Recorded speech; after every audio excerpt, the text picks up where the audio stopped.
અમદાવાદના ઈસનપુર અને ચંડોળા તળાવમાં ડિમોલિશન કરવામાં આવ્યું।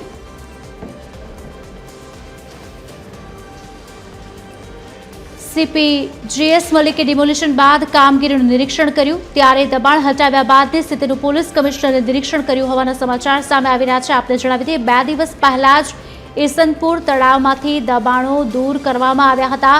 પોલીસ કમિશનરે ડીસીપી સહિતના અધિકારી પાસેથી માહિતી પણ મેળવી છે। ત્યારે ચંડોળા તળાવમાં ચાલી રહેલી કામગીરીની પણ સમીક્ષા કરવામાં આવી રહી છે। અમદાવાદના ઈસનપુર અને ચંડોળા તળાવમાં ડિમોલિશન બાદ નિરીક્ષણ હાથ ધરવામાં આવ્યું હતું, જેમાં સીપી જીએસ મલિકે ડિમોલિશન બાદ કામગીરીનું નિરીક્ષણ કર્યું છે।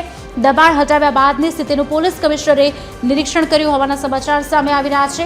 2 દિવસ પહેલા જ ઈસનપુર તળાવમાંથી દબાણો દૂર કરવામાં આવ્યા હતા। પહેલા ચંડોળા તળાવ અને ત્યારબાદ હવે ઈસનપુર તળાવ, જ્યાં ગેરકાયદેસર દબાણો છે તે દૂર કરવામાં આવ્યા છે અને તેનું જ નિરીક્ષણ કરવામાં આવ્યું હતું।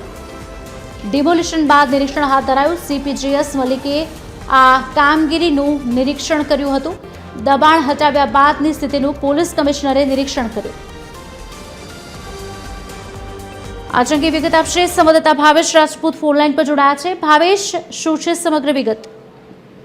કુશલની વાત કરવામાં આવે તો અમદાવાદના ચંડોળા તળાવમાં જે રીતે ગેરકાયદેસર બાંધકામોને દૂર કરવામાં આવ્યા હતા અને ડિમોલિશનની સૌથી મોટી કામગીરી કરવામાં આવી હતી અને 3 દિવસ પહેલા ઈસનપુર વિસ્તારમાં તળાવની આજુબાજુમાં ગેરકાયદેસર બાંધકામ છે તે તોડી પાડવામાં આવ્યા હતા। આ બંને જગ્યાઓ પર જે રીતે દબાણો દૂર કરવામાં આવ્યા છે તે કામગીરીનું નિરીક્ષણ કરવા માટે અમદાવાદ શહેર પોલીસ કમિશનર જીએસ મલિકે સ્થળની મુલાકાત લીધી હતી અને સાથોસાથ ઝોન 6 ડીસીપીની પાસે આ સમગ્ર બાબતે માહિતી પણ મેળવી હતી।